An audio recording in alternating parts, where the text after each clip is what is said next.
Hello, saver. Whether you're saving for that trip to the tropics or saving for an emergency, now is the time to take advantage of Wells Fargo's savings options. Wells Fargo offers savings accounts that can help you save towards your goals. So, what are you saving for? Visit a Wells Fargo branch or wellsfargo.com/save to open a savings account today. Wells Fargo Bank, N.A., member FDIC.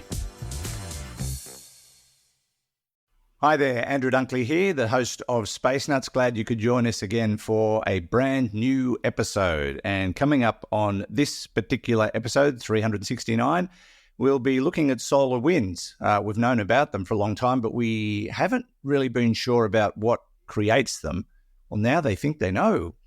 And spots on Neptune. Yes, it's got acne. We'll also be answering audience questions about photons, gas clouds, and living on Mars versus living on Venus. That's all to come on this episode of Space Nuts. 15 seconds. Guidance is internal. 10, 9. Ignition sequence start. Space Nuts. 5, 4, 3, 2. 1, 2, 3, 4, 5, 5, 4, 3, 2, 1. Space Nuts. Astronauts report it feels good. And joining me as always is Professor Fred Watson, astronomer at large. Hello, Fred. Hello, Andrew. How are you doing this morning? I am quite well, considering that I played a very horrible game of golf last weekend, and just to finish me off, I walked out into the car park and I had a flat tyre. Doesn't get much worse than that. Well, you could have had argy-bargy along the way. Who knows? No, actually it can get worse, because I changed the tyre and found that there was a different wheel. Wasn't the same matching wheel as the one that came off, and different set of nuts, and one of them was the wrong size. So, Yeah, that's a little bit more salt into the wound there. It's a new car as well, isn't it? It is, yeah. But they don't give you spare tyres anymore in certain models, and so I had to request a spare, because where I live, you can get stranded a long way from anywhere, and you don't want one of those limited distance sort of spares. And so I got a full spare, but they couldn't get a matching one, as it turned out. Apparently not. Not only that, different nuts, so different sized nuts, different problem. Anyway, I'm going to go out today and get that sorted. I think you probably should make that a priority. Yeah. For the same reason as you, I also, when I got my car, it's now 5 years ago, got a full-size spare, which wasn't standard with it. And not only did you have to buy the full-size spare, you had to buy a new floor for the luggage area at the back. Well, funny you should say that, because my luggage cover doesn't quite close. No, that'll be right, because you've got a different... Which I find quite annoying, because every time you hit a bump, it goes... Yeah. As it bounces up and down. It just sounds just like that. Yes. First world problems. Yes, indeed, that's right. Indeed they are, yes.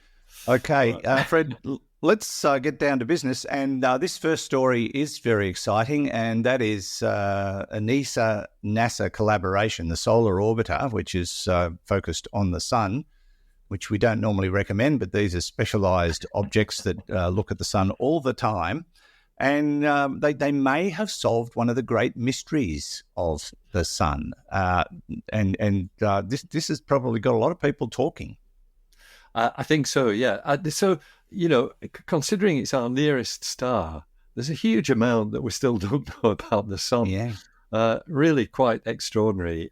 We now know, and this is something we didn't used to know, that the sun is highly magnetic, that it's sort of a tumultuous magnetic environment. That's what gives rise to sunspots, of course, and which are usually on the sun and not usually on the moon. The understanding of how this all works has been evolving, I guess, over the last 20 years, and in particular since spacecraft like the Solar Orbiter have been in action. Solar Orbiter is really an interesting spacecraft, because it sort of sits in the plane of the planets. As you might expect, it orbits the sun, so it's always looking at the sun's equator, and doesn't normally look at the polar regions of the sun, because you're looking at a very shallow angle if you do that. Yes. However, that is what these observations are reporting, made by principally European scientists, because it's an ESA-NASA project. And what's happened is that when they look in real detail, and not just in visible light, but in extreme ultraviolet light. So this is it's almost X-rays. It's so short wavelength. Bearing in mind that sort of normal green daylight has a wavelength of 500 nanometers, these observations are made at a wavelength of 17.3, I think, nanometers, way down in the high energy region of the spectrum. Sorry, 17.4 nanometers, really high energy, tiny wavelength radiation. So this is what we call extreme ultraviolet. And there is a device on board Solar Orbiter called the Extreme Ultraviolet Imager, or EUI, and that takes pictures with an extreme ultraviolet filter.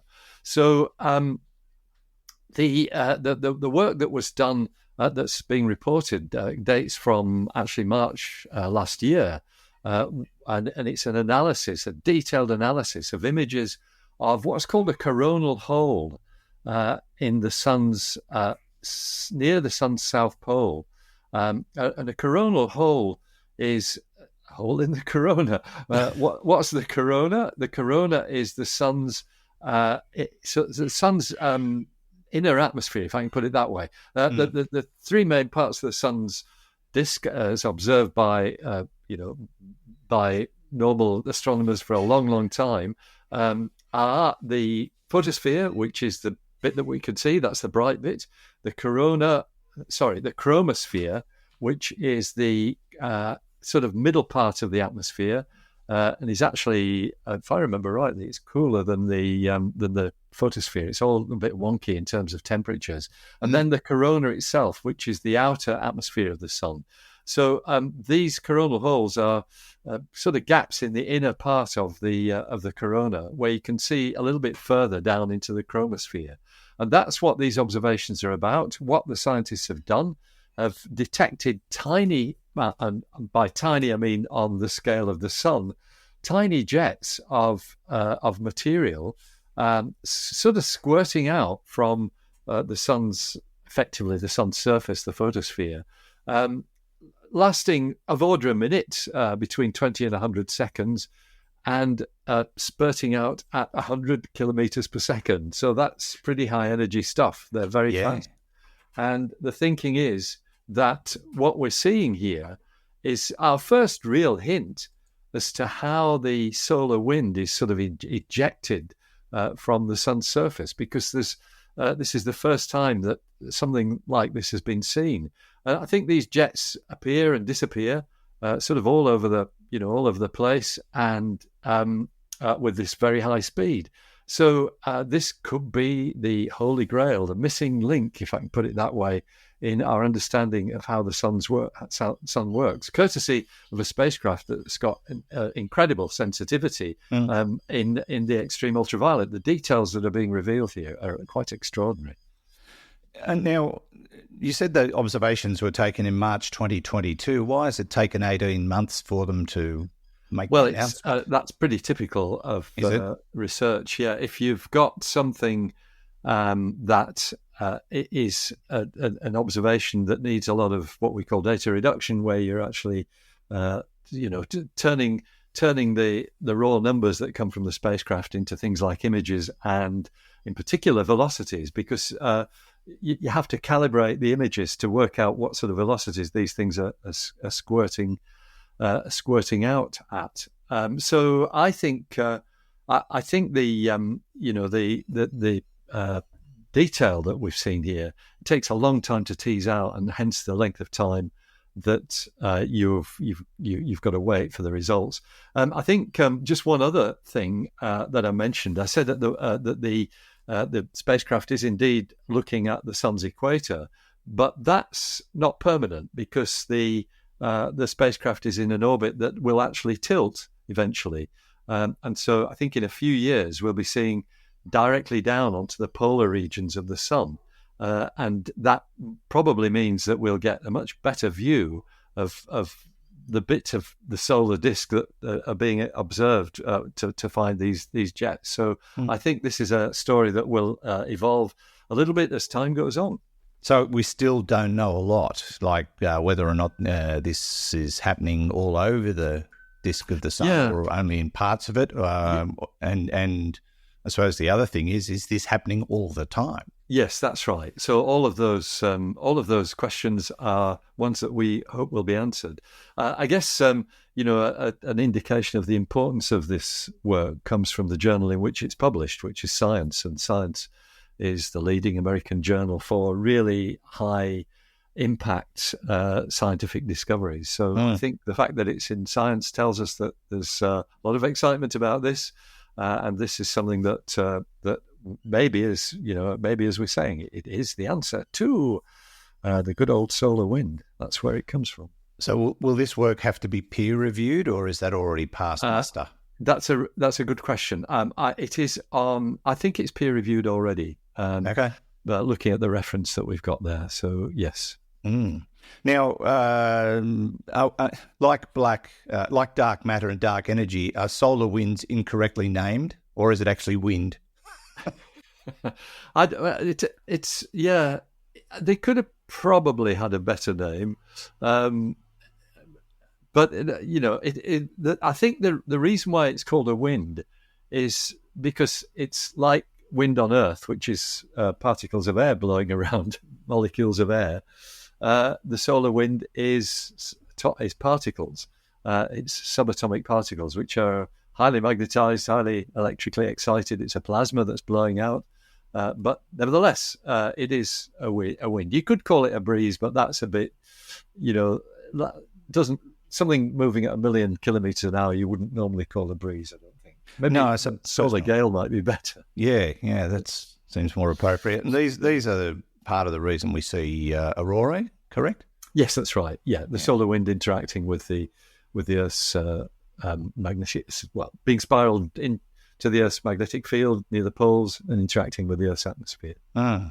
It is a really exciting discovery, and I hope they do learn more about it, and we're able to, finally crack one of the great secrets of the sun, because it's the only opportunity we've got is to learn what our star is doing, because the other ones are all too far away to study at this level. Exactly. This level of detail, really, you've got to be right next door to it, as the solar orbiter is, so we indeed are fortunate in having a view of a star that it's a pretty normal star as well. It's not eccentric in many ways. It has gone through periods of eccentricity, as all stars do when they're evolving, but it's normal. It is very stable, and just as well it is, or else we'd be in big trouble. Yes, indeed. Yeah, didn't someone classify it as a fairly boring star at some stage? Well, that's what you need. Nothing, amazing or extraordinary or weird about it. It's just, it's just, run-of-the-mill star. Typical might be better. Typical? Yeah, that sounds nice. I don't want to make it angry. No, don't do that. No. So, all right. So the story in a nutshell is that they think they've observed these fissures or holes in the inner outer area that's spitting out plasma at high speed. That is probably the cause of solar winds. Perfect summary, Andrew. I thought it was brilliantly worded too. Yes, indeed. Okay, and if you do want to look into that story, go to phys.org. They have a really good explanation of the whole thing. But it does appear that one of the great mysteries of our sun has finally been cracked. This is Space Nuts with Andrew Dunkley and Professor Fred Watson. Let's take a break from the show right now to talk about our brand new sponsor, Incogni. It's a new data protection service. And let's face it, data is being peddled by brokers all around the world, and chances are your personal information is in there somewhere. Well, as a Space Nuts listener, I've got something special for you, important, in fact, to share with you today. How often do you think about the personal data of yours that's out there on the internet? It's a rather startling fact that our data is being sold or even published without our knowledge. But there is a silver lining to all of this. You have every right to protect your privacy and ask these data brokers to erase your information. Now, if you're thinking about doing it yourself, you might want to think twice. It could take years to do this just once. And to be realistic about it, you need to repeat this process, which is rather tedious, every few months so that they are continually erasing your data, because it's persistently collected and they create new records of your data.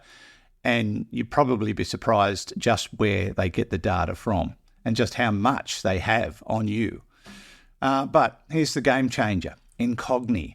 They're the experts that will handle all of this for you, ensuring your data is removed from all of those databases, which in turn reduces spam and those scam attacks that people complain about so often.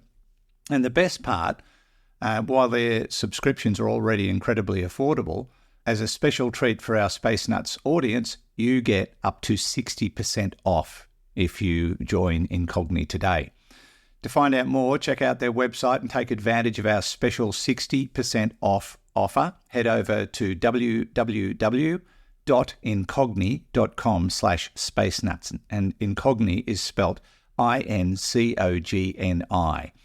The URL again, incogni.com/spacenuts, or simply apply the discount code SpaceNuts at the checkout. So don't let your data be someone else's profit-making tool. Take control and let Incogni do the hard work for you. You'll find URL details in the show notes and on our website. 0G, and I feel fine. Space Nuts. Yes, indeed, and good to have your company. Fred, let's move on to our next topic, and it's all about spots. And spots seem to be a fairly common thing in our solar system. We have spots on Jupiter, we have spots on the sun, boom, boom, and we've now teenagers as well. Sorry, spots on teenagers too. So yes, they're all over the place. They are everywhere, and this is about spots on Neptune. Yeah, that's right. So you're absolutely right. I mean, the particular kinds of spots that we're talking about are the ones in the atmospheres of gas giant planets, and all of the gas giants have spots from time to time. I guess the best known one, and certainly the most aptly named one, is the Great Red Spot on Jupiter, which is big and red, and it's a spot. And that's just to the south of the planet's equator. It's in one of the cloud belts, I think one of the equatorial region cloud belts, but south of the equator. We think that spot has been observed since Giovanni Cassini spotted it in dad jokes. 1665. So it's been around for a long time. A very long-lived feature. It comes and goes a little bit. It never disappears because you can always see its outline, even though the colouring sometimes changes. Sometimes it gets very pale. Because I think we did a story some time back about the fact that it was starting to shrink, diminish. Yes, that's right. Yeah, but it's still there. After not far off 400 years, getting on for that. So yes, a long established storm, because that's what it is. It's actually a cyclonic storm. I beg your pardon, an anticyclonic storm. It's a high pressure region, but it's still causing stormy weather in the region around it. If you can find it, and it's pretty easy to find, there's footage which I think actually goes back to the old Voyager or maybe even Pioneer days. Yeah, I remember that. Movie footage that shows the way the atmospheric turbulence, the atmospheric eddies move around the Great Red Spot. You can see circulation around it, that it is, the air in it or the gas in it is circulating. So it's always worth following up on the Great Red Spot. It's such a interesting place. Saturn too has spots, more temporary. I think we've talked about Trevor Barry before, one of the great observers of Saturn spots, an Australian former miner in Broken Hill. That's right. just recently won, last year and this year has won 2 very prestigious awards for his work on the spots on Saturn, which took him into the bosom of NASA planetary scientists because he collaborated with them for the Cassini spacecraft mission between 2004 and 2017. So a very worthwhile spotter of spots. Sorry, I can't get away from this, can I? You can't. But they're just moving on, cutting to the chase here. The 2 ice giants, Uranus and Neptune, called ice giants because of the presence of ices in their atmosphere, mostly water, ammonia, and methane ices. They are spotty as well, but Uranus is less spotty than Neptune. And I'm not sure if we know why that is, but Neptune is definitely spottier. It was visited, I think we've talked about this before, only once by a spacecraft, and that was Voyager 2 back in 1989.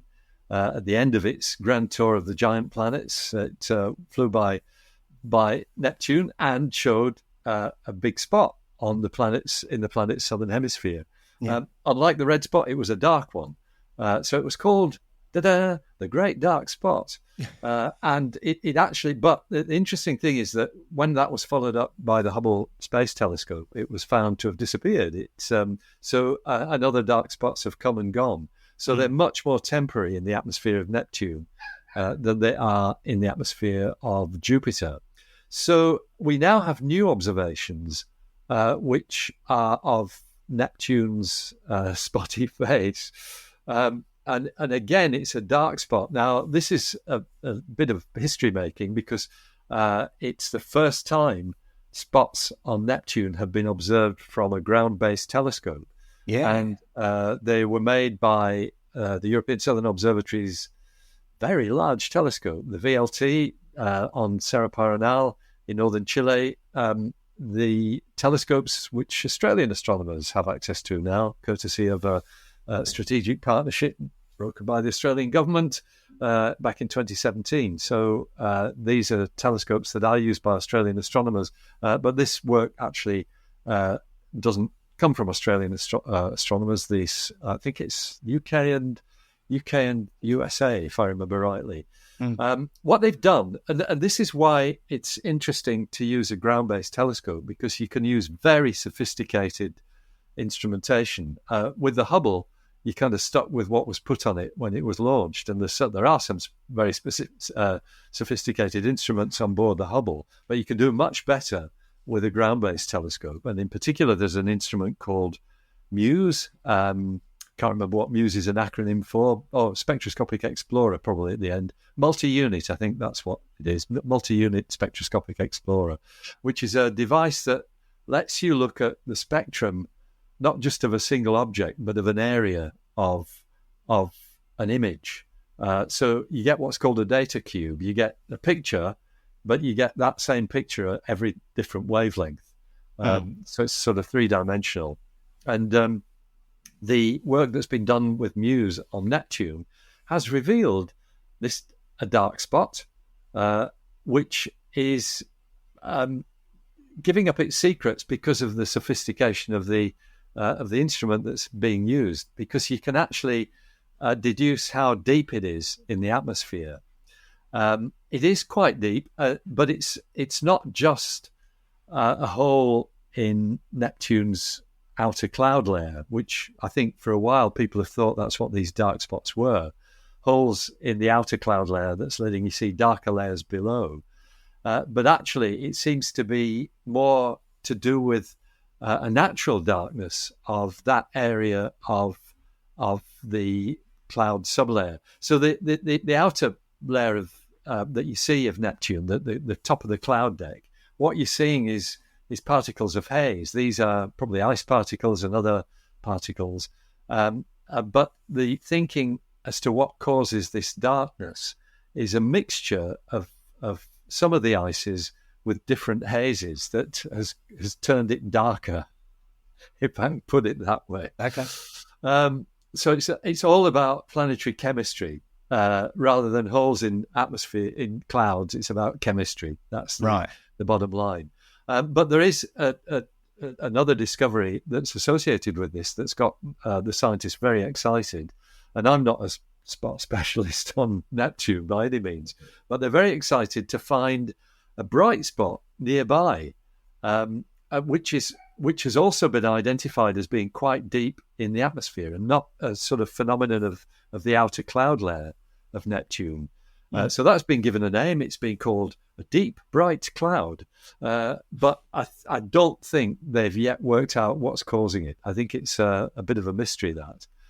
So there is much still to be discovered. But I think, and certainly the ESO press release that I read, what is being really touted here is the fact that it's a new way of observing Neptune by using ground-based equipment of extreme sensitivity.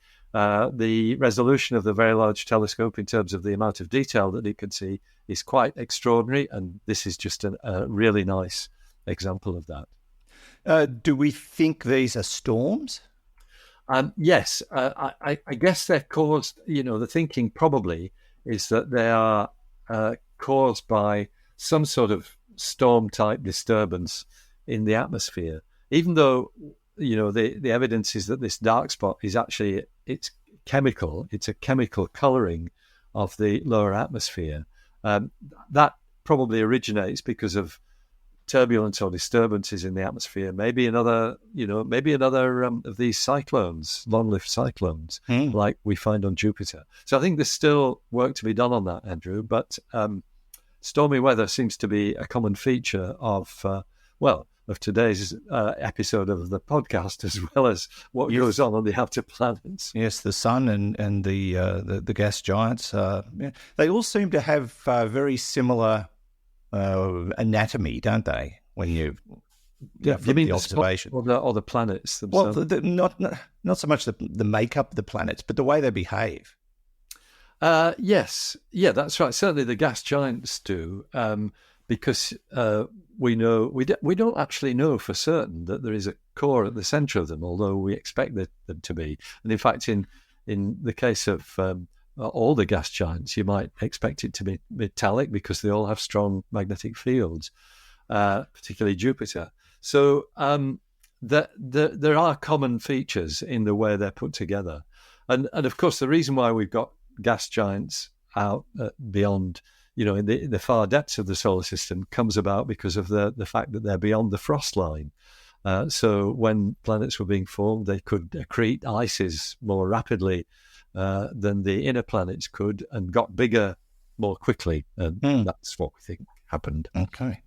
Interesting stuff. I'm glad astronomers don't name streets, Fred. I mean, we've got the big red spot, we've got the big dark spot, we've got the big bright spot. If they name streets, it'd be long street, short street, medium length street, slightly curved street, big curved street. Yeah. I mean, uphill street, downhill street, You're right. Yeah. You're absolutely right. We're rubbish at naming things. Very large telescope. Well, exactly. Wouldn't you think it would be, Il Grande Telescopio Galileo? Because it's European. Of course. Das große Teleskop Josef Fraunhofer or something like that, but it's not. Yeah. It's the very large telescope, which also sounds like a kind of lunch, VLT. Yes, it does. And I must say it was very clever of you not to talk about the spots on Uranus. But have you seen someone about that? I'm not even going to go there, Andrew. I'm going to keep trying. I got into enough trouble with Why is Uranus Upside Down when that came out back in 2017. It's a damn good book, though, and very clever title. Yeah. Banned in America, of course. No. Never made it in America. No. All right. And again, if you want to chase up the story about the spots on Neptune, phys.org, phys.org is the website where you'll find that story. I'm sure it's on other publications as well. This is Space Nuts with Andrew Dunkley and Professor Fred Watson. Okay, we checked all 4 systems and keying was a go. Space Nuts. Okay, Fred, we've reached the end of the show. Except for the last bit. We've got to do the last bit before the end of the show. And that's all about... Yeah, it's better than doing it after the end of the show. Yeah. Really. Yeah. This is all about audience questions. I'm going to do some text questions today just to catch up because we haven't done any en masse for a while. This one comes from David. From the point of a photon, it is emitted and instantaneously absorbed regardless of the distance it travels, and the universe is expanding faster than the speed of light. If the photon has an unimpeded path towards the edge of the universe, what does the photon experience after emission? Would it essentially become stuck in time? I love the show. You guys are fantastic at presenting complicated material in a way that people can understand. Thank you for all that you do in educating and entertaining en masse. One side note, I am a huge fan of Vegemite. Okay. We found one. That's good stuff, is it? Talk about a big dark spot. Yeah, it can really stain your shirt, that stuff. Thanks, David. Yes, to the trials and tribulations of a journey of a photon. Yeah, that's right. So there's a number of issues here where, we don't know whether the universe has an edge or not. In fact, may not have. It may be just infinite, or it may just be bendy in such a way that you always end up back where you started from. If you that one hurts my brain. Yeah, that one. Yeah. But yes, for a photon, time doesn't really exist because they're moving at the speed of light. So yes, it's instantaneous creation and whatever happens to it at the other end. I think if you got a photon that's traveling through space and being stretched in its wavelength, so it's getting redshifted, when we think about the expansion of the universe being faster than the speed of light, what we're really talking about is two places in the universe whose separation is greater than the rate of separation is greater than the speed of light. What it means is that a photon emitted by point A will never get to point B because it's always going away faster than it. So the photon itself doesn't really understand that. It doesn't need to know that. All it needs to know is it's traveling because it still is through space. It's traveling through space. Space itself can expand at any speed. Things going through space can't go any faster than the speed of light. I don't know whether that answers David's question. It's a slightly waffly answer, but yeah. Well, I suppose what does the photon experience after emission? So it doesn't experience time. So he wonders if it's stuck in time. I suppose. Well, yes. Yeah, that's right. Yes, I think it is. I think that's the way we normally think of photons. Yeah. I wonder though, with a photon, I mean, they have a fairly short journey to hit us from the sun after the 200,000 years it takes for them to get out of there. Yes, that's right.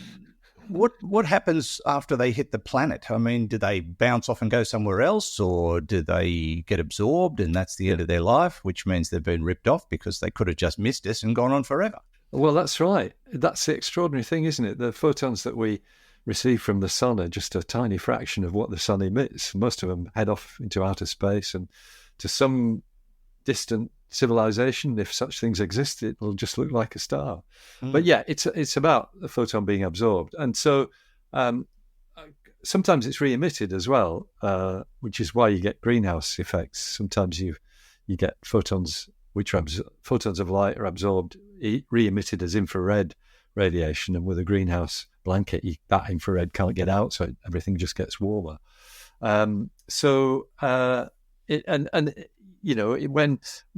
a photon of light hits a detector, whether it's on an astronomical telescope or in your camera, it basically clouts an atom of silicon, knocks off an electron, which is then detected by the circuitry that that reads the image off your sensor. But it's being absorbed, as you say, and actually that's the process that gets photons out from the center of the sun. It's not the same photon that started off and took 200,000 years to get out to the sun's disk. It's a continuous scattering effect where one photon hits a subatomic particle, probably rather than an atom, and is re-emitted then as a different photon, and then something else is re-emitted again, and eventually it winds its way to the to the edge of the sun's disk, the edge of the sun's atmosphere, and we see it. And it yells, freedom! Oh, damn, there's Earth. Yeah, 8.5 minutes later, it hits the Earth. That's right. Yeah. So when a photon is dead, does it become something else, or is it just gone? It's a packet of energy, and so the energy's been redistributed as something else. That's right. That's Gotcha. Bottom line. Okay. Makes sense. Photons never die. That should be a T-shirt. Old photons never die. They just end up as spots on Uranus. No? That's Okay. something else. Keep trying. Thank you, David. Muamua as well. You'll stay away from that one. Thank you, David. Mike is next. Hi, Space Nutters. The density of gas in the vacuum of space is his topic. We're always talking about and looking at gas clouds in space. So my question is, what is the density of gas in between the planets of the solar system? What is the density of gas in between stars in the galaxy? And what is the density of gas in between galaxies? Also, what is the density of gas in a typical nebula? I'm assuming the answer will be X number of atoms per cubic meter, with X being the smaller number. Regards, Mike. There's a lot of questions in there, but yes, I hope you take something for your gas, Mike. That might help. So, yeah, it's actually more than you might think. This is, so look, the easiest thing to do is look it up on Wikipedia. Yeah. Density of the interstellar medium. And that's, I think this is the upper limit,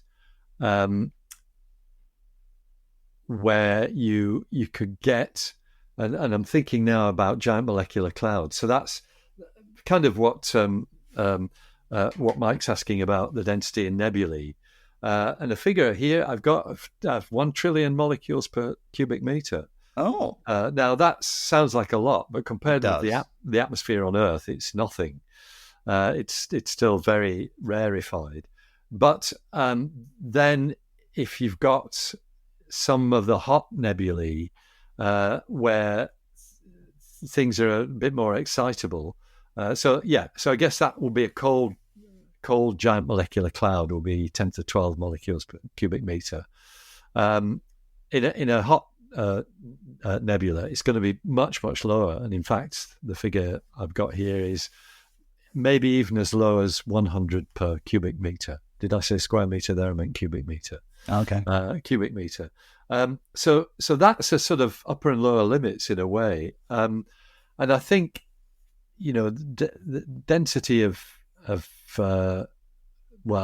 space between the planets is probably higher because you've got dust.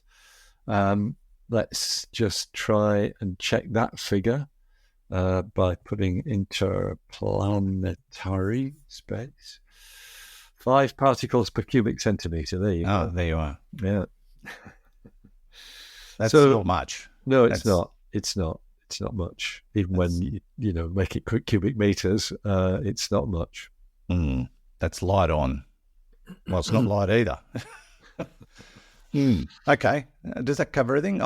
Density of a gas in a typical nebula. Did we cover that? Yeah, that's what we were just. Yeah, right. Yeah, different kinds of nebulae. Yeah. See how much I listen? But yes, thank you, Mike. We've got one more text question before we finish up today, and this one comes from Yuri. This is a bit of a speculator. The 2 proposals for living on another planet include essentially an encapsulated environment on Mars, or, wait for it, a floating city on Venus. There have been some indications in the past that there might be organic activity in Venus's atmosphere already.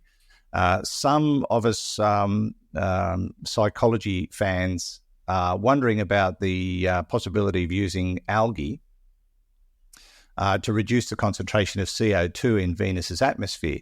However, there are other, more tectonic, volcanic in nature factors to consider. When comparing this with the long-term self-contained oxygen production needs for Mars, I personally favour Venus, which idea do space nuts see working best? Aside from staying on Earth and fixing our own problems, I would have normally said Mars, but he's brought up an interesting point about a floating city. Yeah. So, can you just read that bit about the organics in Venus's atmosphere again, Andrew? Yes, there have been some indications in the past that there might be organic activity in Venus's atmosphere already. Yeah. So, I haven't got this in front of me. There was a bit there where you said psychology. Did you say fans of psychology? Oh, yeah, I don't think that's the word. Some of us...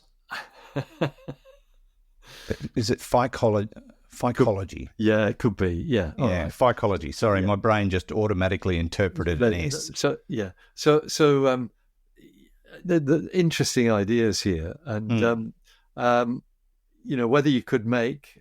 So we think that the upper layers of Venus's atmosphere are relatively benign compared with the surface, which is a hellhole, as somebody once described Hiding Spring when it had rained on him for many, many weeks.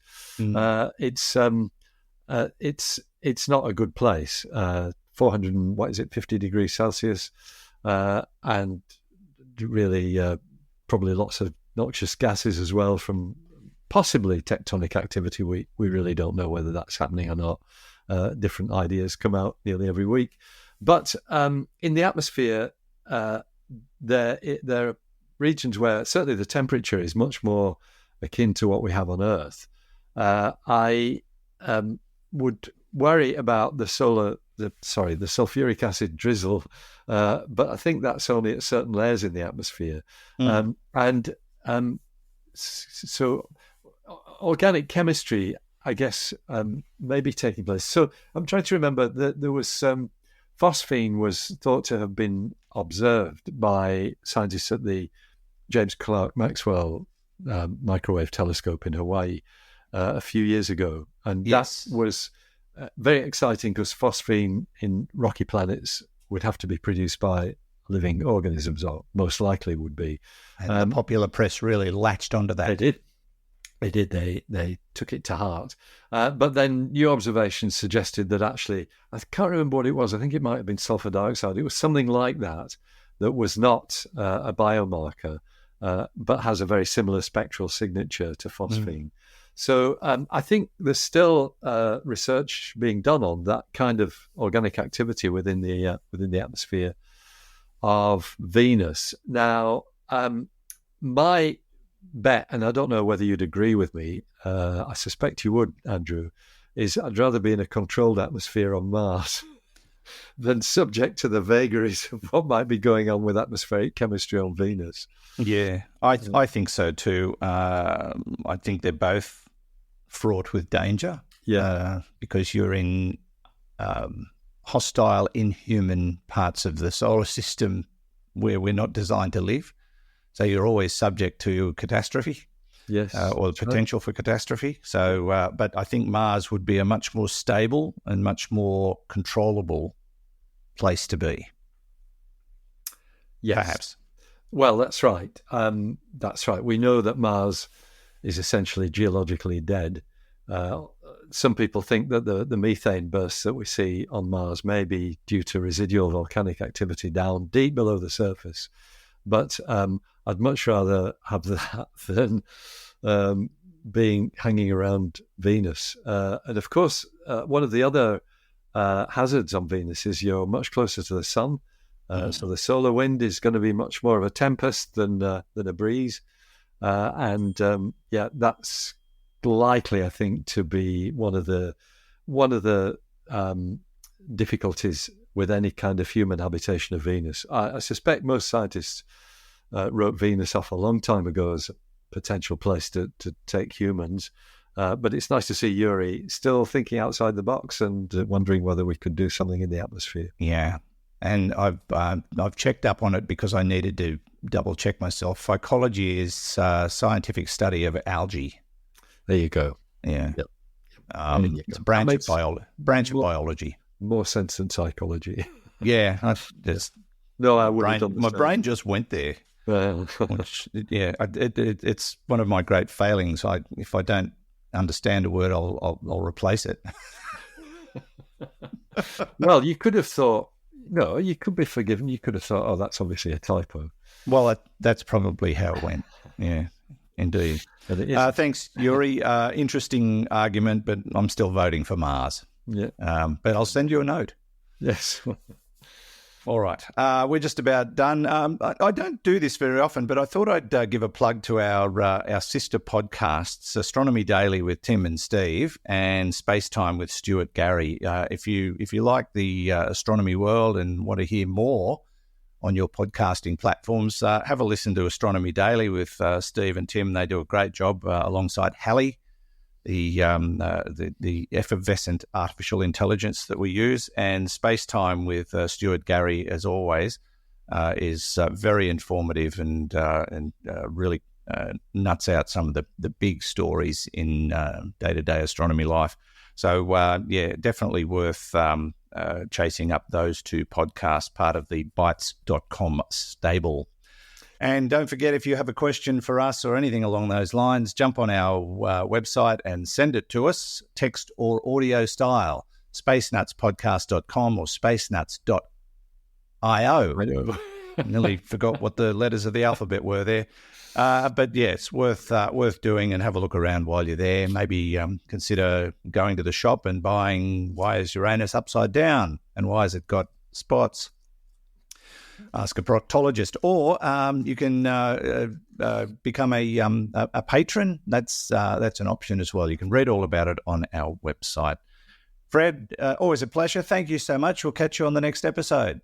It sounds good, Andrew. Take care, and we'll see you soon. Okie dokie. Catch you then. Fred Watson, astronomer at large, part of the team here at Space Nuts, and thanks to Hugh in the studio for getting an eye injection. I wouldn't wish it on anyone else. Hugh, thanks so much. No, seriously. And from me, Andrew Dunkley, thanks so much for your company. Looking forward to catching you on the very next episode of Space Nuts. Bye-bye. Space Nuts. You've been listening to the Space Nuts podcast. Available at Apple Podcasts, Google Podcasts, Spotify, iHeartRadio, or your favorite podcast player. You can also stream on demand at Bytes.com. This has been another quality podcast production from Bytes.com.